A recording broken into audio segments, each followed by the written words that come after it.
Amigo oyente, reciba un afectuoso saludo. Bienvenido al canal de Germán Marchant Solís. Juan Carlos Ortiz. El discípulo. Parte 2. Los odres nuevos. Capítulo 20.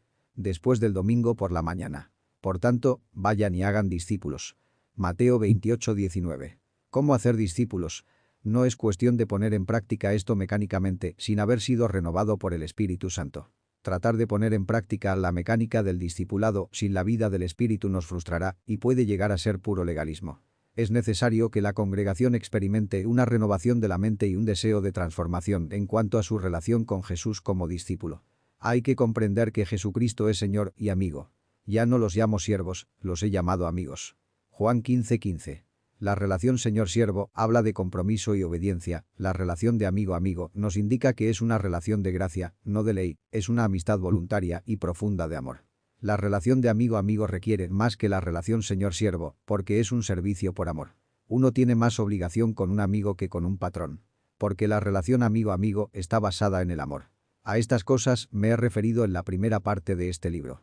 Toda relación en la vida cristiana es por amor. Cuando hay amor a Dios, al hermano y al prójimo, todo es fácil, ver Romanos 13:8-10. Entonces va a ser más fácil emplear las mecánicas que usaba Jesús y luego sus apóstoles, porque no eran forzadas, sino motivadas por el amor. Sin vino nuevo, no haría falta nuevos odres.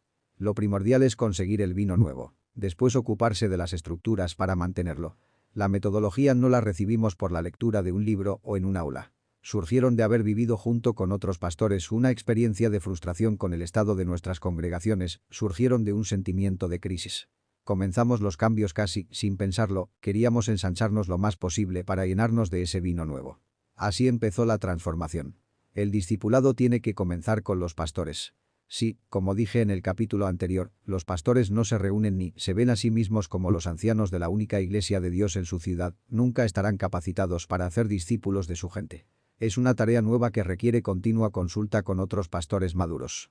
El discipulado, en general, no puede comenzar de abajo hacia arriba, sino de arriba hacia abajo. A fin de hacer discípulos, nosotros, los líderes, tenemos que ser discípulos primero.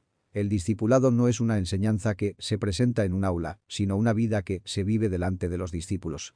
Sed imitadores de mí como yo soy de Cristo es el lema. Ningún pastor debe pensar que, valiéndose de sus viejos sermones, podrá hacer discípulos. Es imposible. Tampoco es dar estudios bíblicos, al estilo tradicional, sobre el discipulado. No es escuchar lecciones de piano, sino sentarse al piano y mover los dedos sobre las teclas. Es experimentar, es hacerlo nosotros primero para luego transmitir una experiencia y no palabras, síntesis y no tesis. Dios muestra su voluntad a un grupo de ministros que esperan delante del Señor, oran juntos y se aman unos a otros, ver Hechos 13:1-3. Necesitamos que Dios nos revele su voluntad para la ciudad o la región. Si los pastores no nos sometemos unos a otros, ¿cómo podemos esperar que los discípulos lo hagan?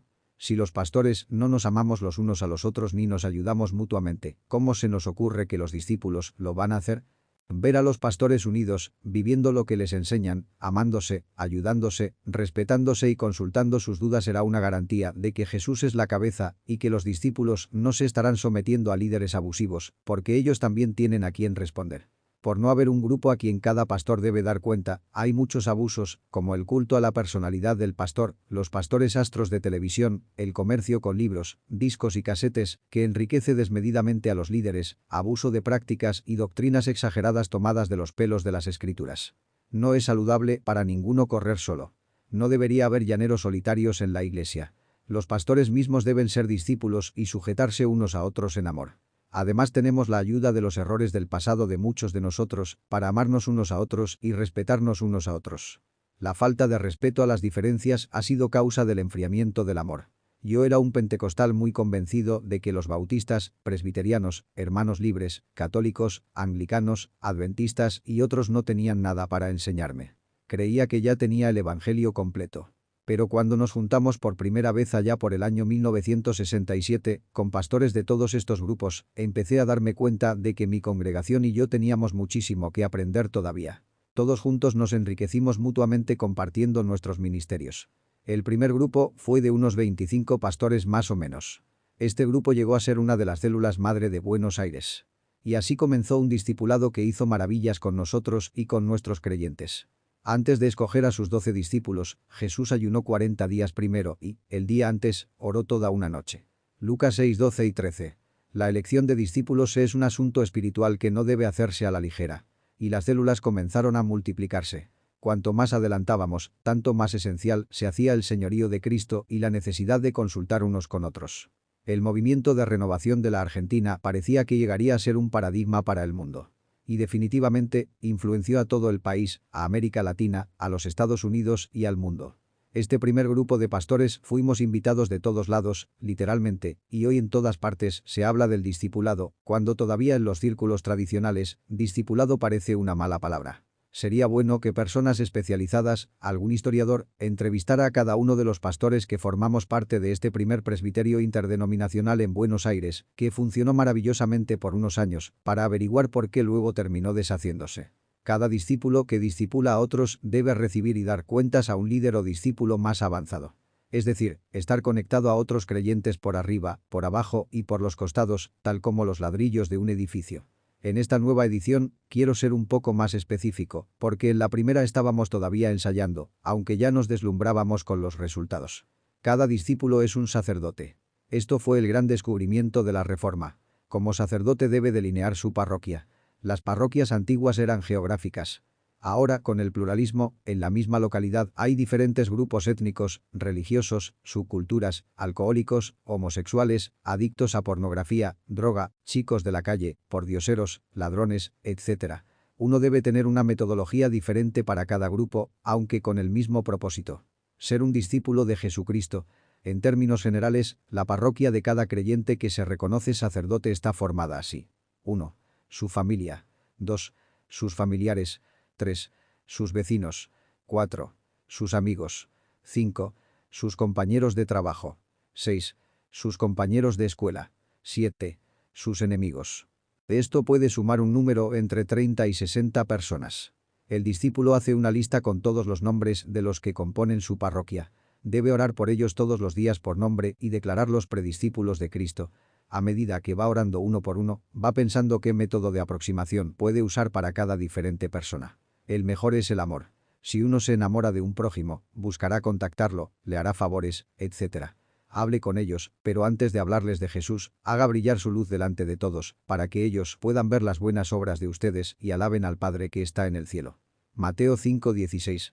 Nada habla más fuerte que la amabilidad, la bondad, el amor, el gozo, la paz. Si un compañero de trabajo se enferma, visitarlo, ayudarlo, suplir sus necesidades es testificar, no solo hablarles. Lo que demuestra que somos discípulos de Cristo es que somos como Él. Por ejemplo, uno que va a la escuela, ayuda a alguno de sus compañeros que saca bajas notas yendo a la casa a hacer los deberes con él. Así toda la familia del compañero estará impresionada. El momento llegará para decirles que es Dios quien nos manda amar al prójimo como a nosotros mismos. A medida que prediscípulos se convierten a Jesús, comenzamos a formar una célula con ellos que se reunirá en nuestra casa. Ahora dejaron de ser prediscípulos y son nuevos discípulos, y el líder se transforma en anciano de casa. Primero debemos evangelizarlos enseñándoles sobre el amor de Dios, su perdón y la conversión del mundo a Dios. Luego de 2 o 3 meses, después que están seguros de su salvación y de comprender lo esencial de la gracia de Dios, hay que comenzar a enseñarles la doctrina de los apóstoles, que son los mandamientos de Jesús y de sus apóstoles. Jesús dijo que debíamos hacer discípulos enseñándoles a que guarden todo lo que Él mandó. No se trata de estudios bíblicos, sino de tomar un mandamiento y discernir juntos cómo ponerlo en práctica en la vida. Nunca se debe pasar a un nuevo mandamiento hasta que el anterior haya sido practicado. Cada lección o mandamiento puede llevar varias semanas hasta que es integrado en la vida de los discípulos, esto los hará crecer rápidamente.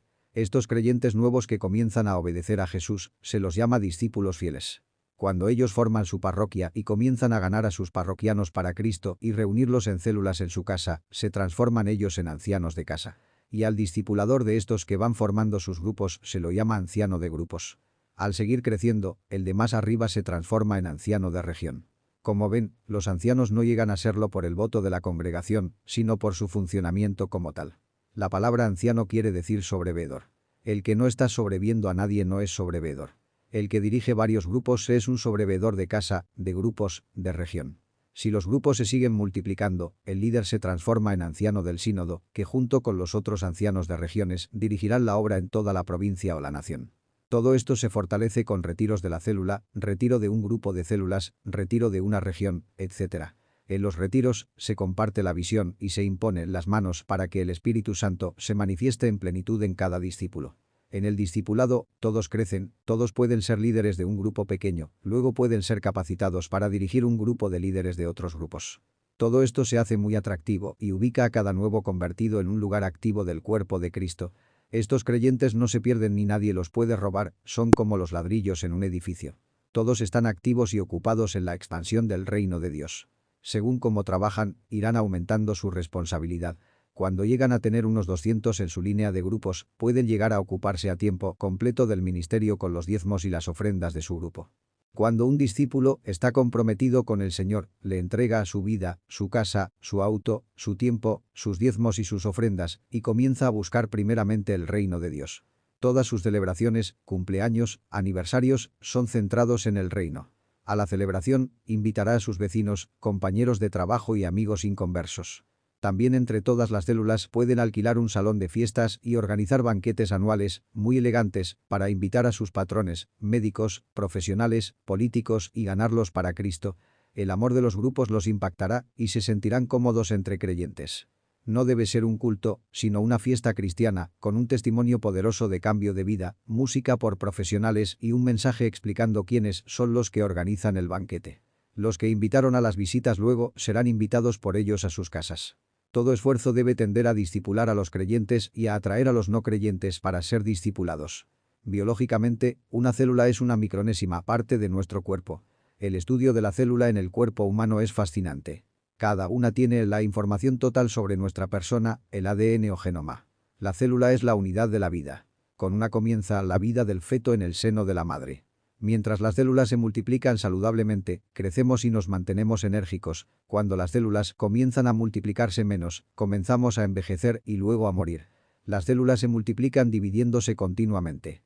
En el cuerpo de Cristo, la célula es un microcosmo de la Iglesia. Es el grupo más pequeño, pero que contiene todo el ADN de ella. Es la Iglesia en su expresión más pequeña, pero es Iglesia, tal como lo dijo Jesús. Donde 2 o 3 se reúnen en mi nombre, allí estoy yo en medio de ellos. Mateo 18:20. Así como la familia es la célula de la humanidad, la célula es la unidad familiar de la Iglesia. El número de miembros de una célula puede ser calculado de muchas maneras. Jesús tenía una congregación de 12 y muchos otros bien cercanos, como María Magdalena, su propia madre María, sus hermanos y seguramente algunos primos. Pero él era soltero. Supongo que, aunque los discípulos directos eran 12, había discípulas mujeres casi tan cercanas como los varones. Imagino que cuando Jesús daba algún discurso especial, tenía unos 30 o 40 que lo escuchaban. En el aposento alto, donde fueron los más cercanos a Jesús, había 120 que se los define como Pedro, Juan, Jacobo, Andrés, Felipe, Tomás, Bartolomé, Mateo, Jacobo hijo de Alfeo, Simón el celote y Judas, hijo de Jacobo.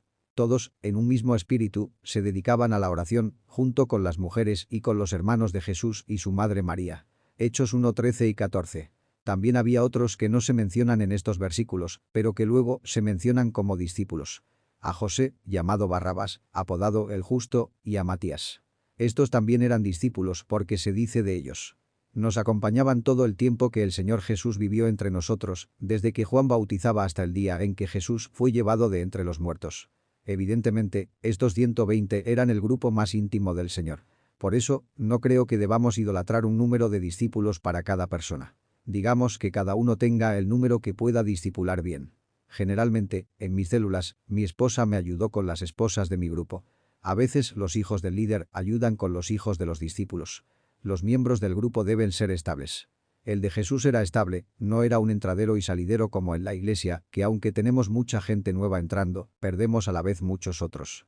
Jesús dijo: mientras estaba con ellos, los protegía y los preservaba y ninguno se perdió, sino aquel que nació para perderse, a fin de que se cumpliera la Escritura. Juan 17:12. En la célula, no se cambia de gente, no es un entradero y salidero, sino un grupo estable que hace un pacto como de casamiento. Normalmente, solo se repone uno que se muda o se muere, pero se procura reponerlo con alguien que haya sido bien cercano y que esté a la misma altura de crecimiento que el resto, si no atrasará al grupo. Cuando repusieron a Judas Iscariote, estas eran las condiciones. Por tanto, es preciso que se una a nosotros un testigo de la resurrección, uno de los que nos acompañaban todo el tiempo que el Señor Jesús vivió entre nosotros, desde que Juan bautizaba hasta el día en que Jesús fue llevado de entre nosotros. Así que propusieron a dos, a José, llamado Barsabás, apodado el Justo, y a Matías. Hechos 1:21 al 23. ¿Por qué? Porque el secreto de la célula es el crecimiento espiritual. Los discípulos del grupo deben seguir creciendo juntos.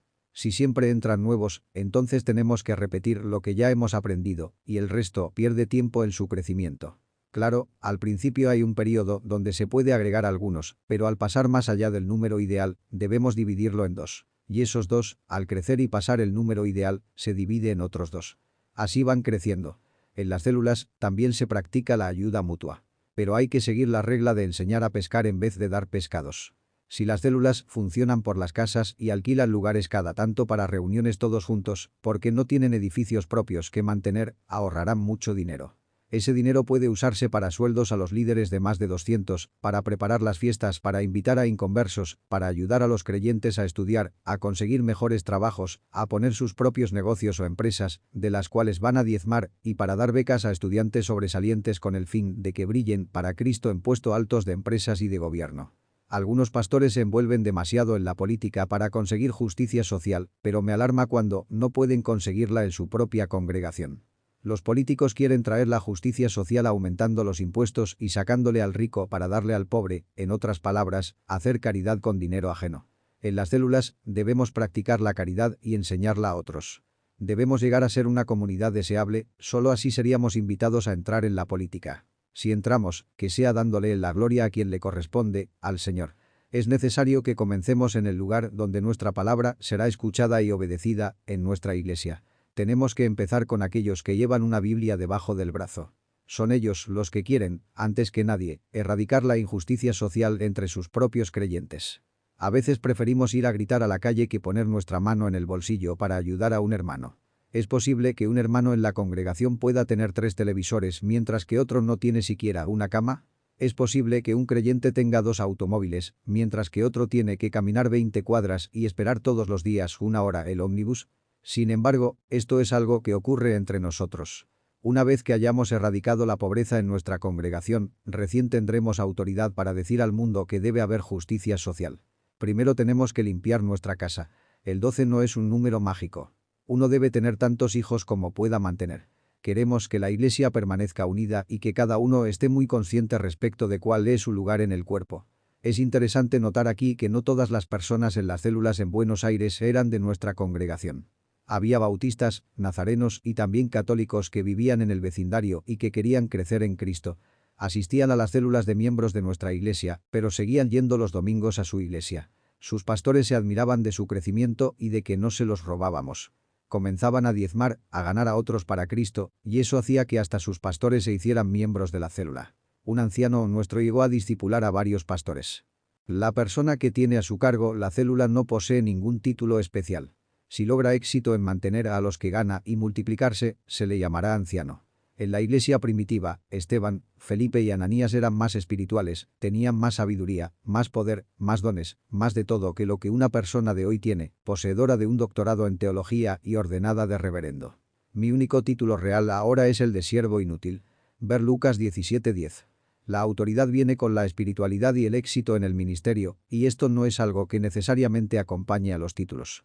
Si dicha persona crece espiritualmente, los discípulos se le someterán aun cuando no tenga ningún título.